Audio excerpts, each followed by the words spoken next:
Hello again, and welcome to the Gospel of Mark. You know, I am getting more excited each week because last week we actually began with the Gospel of Mark, verses 1 to 20 of chapter 1. Today we're going to actually plow through from the rest of the chapter. We're no longer doing preliminary work. We're taking the text and breaking it open for you. Who are the we?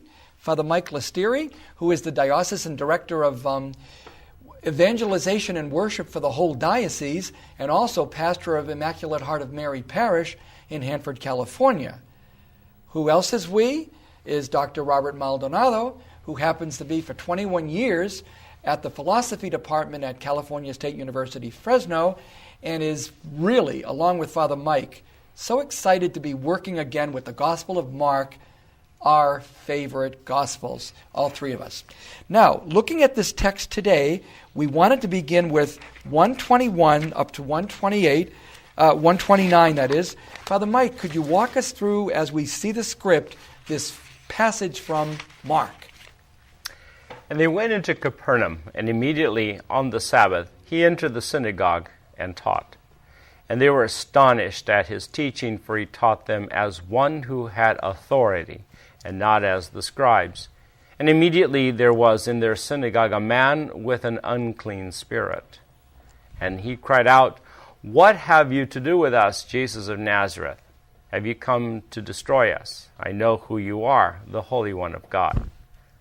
But Jesus rebuked him, saying, "Be silent, and come out of him." And the unclean spirit, convulsing him and crying out with a loud voice, came out of him. And they were all amazed. So they questioned among themselves, saying, "What is this? A new teaching. With authority he commands even the unclean spirits, and they obey him." And at once his fame spread everywhere throughout all the surrounding region of Galilee. And immediately he left the synagogue and entered the house of Simon and Andrew with James and John. Thank you, Father Mike. Immediately, it happens a lot. Everything's immediately. But besides that, I wonder if Robert could start helping us find important concepts that are here, words that we need explained. I think one of them, for example, is Sabbath. Do you want to just help us appreciate, and then Father Mike follow it up, why is it so important that we already hear about the Sabbath? Well, the Sabbath is a place for teaching and learning, and it's also going to be a site of controversy, both in terms of the demon-possessed person here, but then, of course, later there's going to be conflict between Jesus and the Pharisees over what can be done or not done on Sabbath. And so those things are set up early on in the Gospel. And not only that, Father Mike, but then all of a sudden we have Jesus at the synagogue. Do you want to introduce us a little bit to that phenomenon of Jewish life that was becoming very important at about this time? Well, it's about this time when people are beginning to gather on the Sabbath, the day of teaching, prayer, rest, all of those things which were important. And as they were gathering at synagogues and small communities, they were taking advantage of it. And as Jesus, who at this point, and again, Mark does thrust him into an arena without any kind of preparing us for what might have been his training to do that, just puts him right in there to teach, to do that which was natural to him, it seemed. Also, again, the whole idea going back to what we've already discussed in last week's show, that he was going to preach the good news. So he begins. It just puts him right in there, doing it to these little communities that are beginning to form and to begin to gather. Robert, verse 22 actually has three words that I think are loaded and deserve to be really clarified for us. Astonished, teaching, authority. Oh, and then a fourth, scribes. Introduce us to these concepts for the listeners back then and for us today. Well, kind of as Father Mike said, there's little introduction. We don't know anything about Jesus' teaching or learning. He comes out to preach, and he begins to teach. Mark doesn't give us any content to the teaching here. He just says he's teaching, and the people are impressed. and astonished. And so it's hard to know exactly what that could mean. It could mean that they're just the power, the charisma of the moment. It could refer to a style that we're not familiar with exactly, because Mark doesn't tell us, but he has authority and power. And then the very next thing is the miracle, or the exorcism. Excuse me. And so it's again, it's difficult to know for sure. But Jesus said he came out to preach. He didn't say he came out to heal or to do exorcisms. But Mark has him doing one very quickly in the gospel. The scribes certainly did have some authority. In my own context, I like to translate this as the scholars, because we have a tendency to sort of demonize the scribes, and they were not that way. They were respected, and so in a sense, they're like the scholars, or certainly in my world, the scholars, and so they have authority because of their training, because of their institutions, just the way professors do, for example. So were they maybe, Robert, the professors of the day? In some respects, yeah, and of course it gets further complicated. Mark is probably being written somewhere in around 70, as we said in past shows, and one of the things that's happening in this period of Jewish world is that Jews and Christians are starting to split in ways that they were not split for the previous 4 decades. And what's distinctively new at this point is that Christians are beginning to define themselves over and against Jews and vice versa, whereas before 70 there was more of an openness to allowing different views and sects within the rubric of Judaism. And so scribes can be complicated as a symbol because it could refer to characters who were in the time of Jesus, but it could also refer to characters who Mark is familiar with, that Mark and Mark's community is in some competition with. Verse 23 has a person who has an unclean spirit. Father Mike, what are we wanting to appreciate by that? What was back in the day a person with an unclean spirit?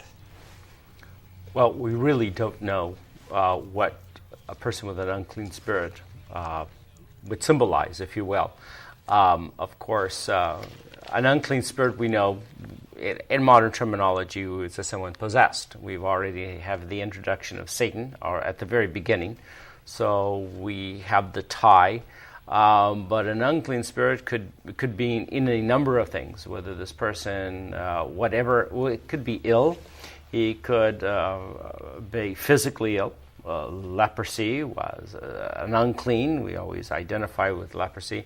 Of course, the whole mental issue could have been a person who just did not fit into the community somehow. There's a whole array of things that could be, and yet Jesus simply just walks into the situation and is immediately able to restore him to something else, if you will, to whatever was normal. And I think sometimes that's where the question is exactly, what did this person suffer from that turned him unclean? Was it possession, or was it leprosy? Was it any other kind of thing? And so Jesus simply just walks in, if you will, into the situation. And again, a miracle. Now we have something much more powerful than just a normal human being going about teaching and preaching, but rather somebody who's got something quite extraordinary about him. And what's extraordinary to me is that person with the unclean spirit in verse 24, just what he says, what Mark has coming out of that unclean spirit's mouth. Robert, there's a lot of stuff coming already in verse 24 of a gospel. It's like packed.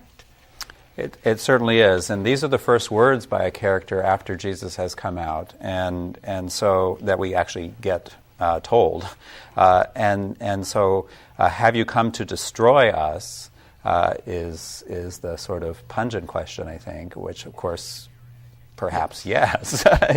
It knows which way the wind is blowing, and of course the unclean spirit identifies Jesus as the Holy One of God, and which is again in keeping with the way Mark has introduced Jesus. So as hearers, we know that the spirit is in a sense speaking the truth, even though it's an unclean spirit, and then it's kind of surprising that the very next thing that Jesus does is silence the spirit, so that it can't say what it just said anymore, presumably. And so that's going to actually set up a pattern that Mark utilizes quite extensively, where Jesus silences bad voices. Like the storm at sea. Mm-hmm. It's amazing if we look at these verses 24 and 5 and 6 and 7, it winds up being this scenario of a rebuke of Jesus, and then all of a sudden a calming and a healing or a settling, and then you get this, I'd like someone to unpack 127, the response of people. What is this? A new teaching. With authority he commands even the unclean spirits, and they obey him. Why are we learning so much, so fast? It seems like the whole gospel is already laid out already, that Jesus is an authoritative teacher who commands evil spirits. Already, in verse 27. You don't have to wait till chapter 8.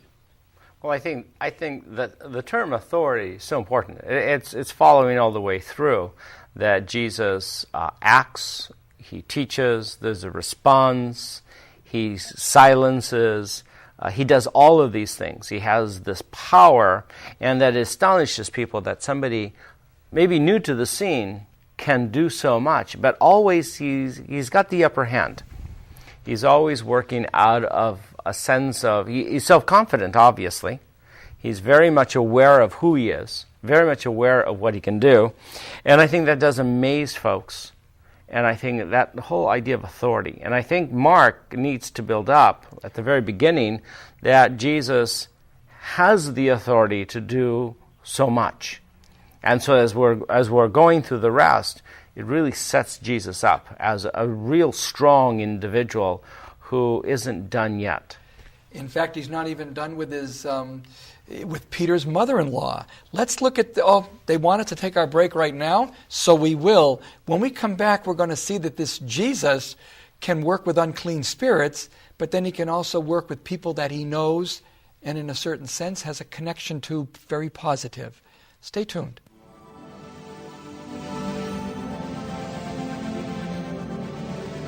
We're on verse 30 of the first chapter, and we've just seen something that Jesus did and the response that it created. Now we're going to see him do something very particular, and the result of it also very, very special. Robert, do you want to read us 130 to 134? Now Simon's mother-in-law lay sick with a fever, and immediately they told him of her. And he came and took her by the hand and lifted her up, and the fever left her, and she served them. That evening at sundown they brought to him all who were sick or possessed with demons, and the whole city was gathered together about the door. And he healed many who were sick with various diseases, and cast out many demons, and he would not permit the demons to speak, because they knew him. A lot is there for you to help us, Robert, see. Obviously, the telling them not to speak, we're already looking at the first time. I think that this messianic secret is already out. But it doesn't seem to stop anybody from doing it anyways. What more do you want to unpack here, Robert? Well, we were left actually with a kind of positive image. The crowd was responding to Jesus positively in the synagogue, and they immediately began to tell reports of him. Now, this is actually going to set up a problem for Jesus, because his fame is going to get to be too great, in a sense, and he won't be able to do things. But it's important to note that the crowd is a very positive character, mostly in Mark. In fact, it's one of the few. The disciples are not particularly positive, but the crowd tends to respond to Jesus much more positively. And then, of course, Jesus' first healing, not exorcism, is, of course, Peter's mother-in-law. And her response is interesting because what it says is she served them, and I think it's them, isn't it? and that's the same verb that the angels are doing with Jesus in the desert when he's being tempted. And so it's also setting up a sort of pattern of mutual service in the gospel, so that angels do it, Peter's mother-in-law, and then later other characters will too. We should move on to the next passage then, and maybe Father Mike can read it for us. It's 135 to, I think, 138, and it sets up Jesus at prayer for the first time in this gospel. And in the morning, a great while before day, he rose and went to a lonely place, and there he prayed.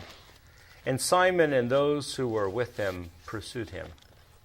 And they found him and said to him, "Everyone is searching for you." And he said to them, "Let us go to the next towns, that I may preach there, for that is why I came out." It's very brief, that little 4 lines, but is there anything in particular that you either one of you see that we might need to clarify before we move on for the last passage that we need to take in this section? Well, I think, again, it shows Jesus in the sense of a humanness in him, that he does need to get away and gets away, finds lonely places, if you will. Others are following him. His disciples are following him. He is not only, if you will, a man of authority, but also somebody who also needs to get away from it all. I think, as Robert pointed out, his fame is growing, and it's becoming overwhelming. And in that sense, when you are overwhelmed with so much, then it all gets dangerous, if you will. So many people around, and just the need to find that place. And then that questioning from where are you? Who are you? Everybody's looking for you. Where have you gone to?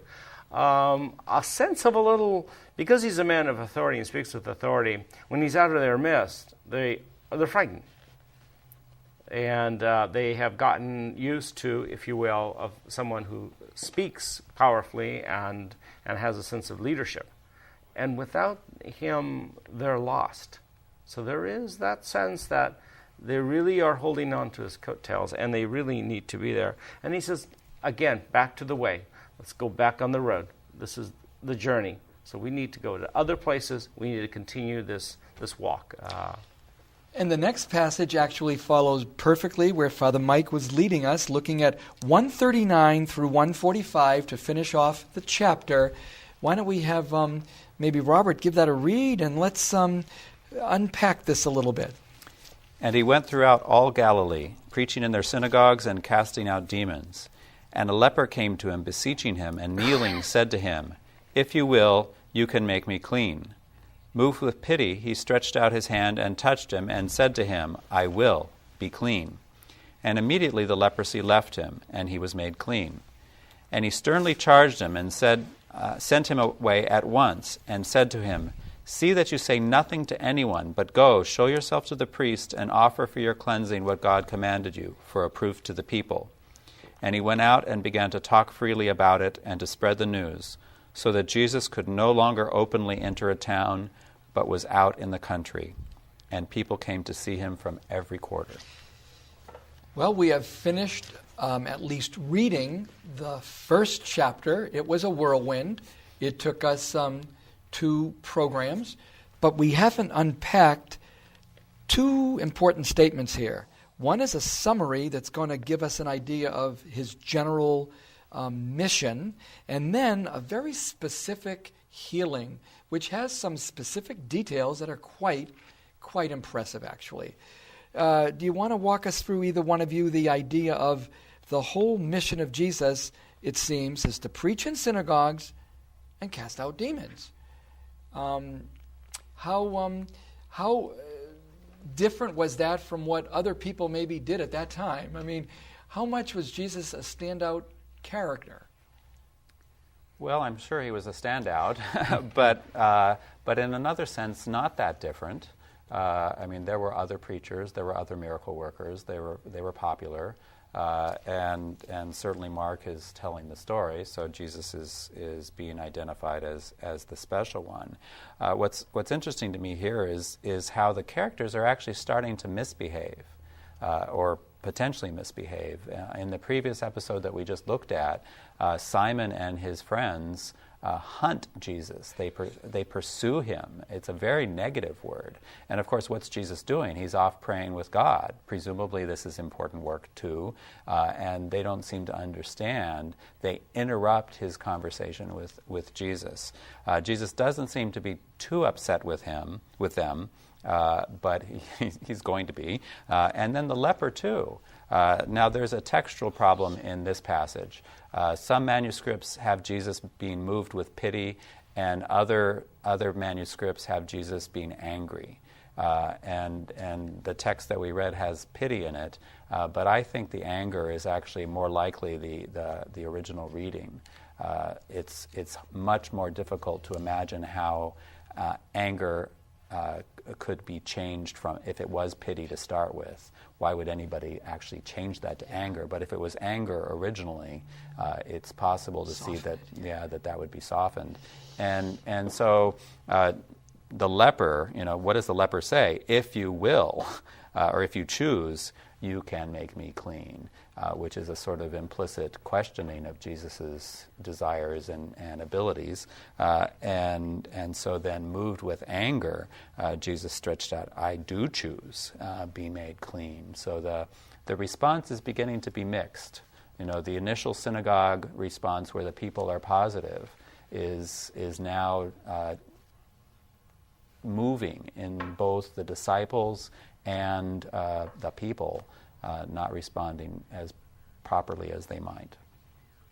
I just like to just kind of go back on what you're saying, because I think now the authority is being questioned. Mm-hmm. And so there is that bit of a shakiness that's entering into the realm here where you had no problem with my authority before. Now we have figures. And I think Jesus later on, it will come back to that to deal with that.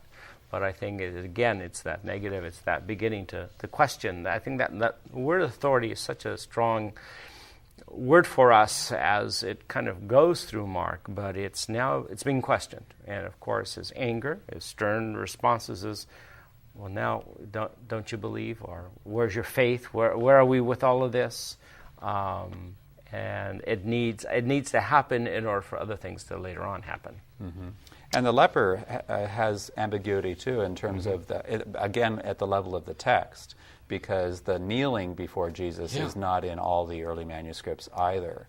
And so obviously if the kneeling is present, that does seem to suggest that the leper is worshiping or at mm-hmm. least subordinating himself to Jesus. But if it's not there, then he's just coming up and begging him and saying, if you choose, you can do this.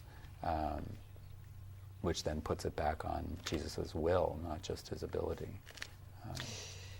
One thing that this beautiful Jewish commentary, the Jewish annotated New Testament, winds up being a work of totally Jewish scholars. They're all rabbis and rabbinic masters, professors at universities, writers, wise Jewish scholars of the New Testament. And what they did in this commentary about this very reading was to make one point and one point only, and I think Robert and Father Mike may agree or not. But where this professor was going is, you've got to see Jesus very much fulfilling the law in this passage, inasmuch as he definitely makes it clear that the man had been cleansed and therefore should do what the rituals call for. And therefore, he should be a proof to the people, but show himself to the priest and offer for your cleansing what Moses commanded. So what's important about our New Testament study, according to these very wise Jewish scholars, is to not begin on the wrong foot with a sort of anti-Semitic reading of every text, an anti-Judaic reading, where we're seeing Jesus totally angry at contemporary Judaism and putting it down every step of the way. Instead, we should be more open to seeing a faithful Jew living in a very real world that he's very conversant with and following pretty much a lot of what was standard operating procedure.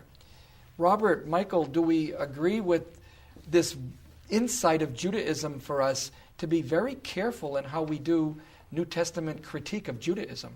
Oh, absolutely. And I think it's important to point out that the leper, again, is being portrayed as a kind of negative example. Jesus tells him to do this, but he doesn't. At least the implication of the story is that he doesn't. And then the result of the lepers not obeying Jesus by going to do the cleansing ritual with the priest is that Jesus cannot any longer go into town openly. And so, it has negative consequences. It's quite extraordinary. In verse 43, Jesus, it says, sternly warned him and sent him away at once.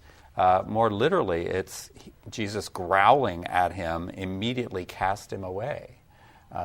And so, which is what the Spirit did to Jesus. Yeah, you said that. So it's sort of the patterns are repeating, but they're transforming in terms of this as a kind of negative example.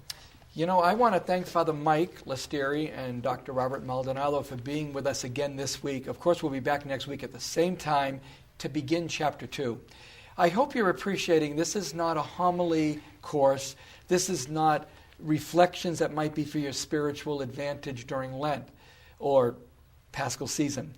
This is a reading of a text critically, looking at it to see what we can get out of it that maybe on a given homily the priest doesn't have the time to go into exegesis over certain words and putting stories together in a way that actually is more inclusive to the context in which it comes up in our scripture.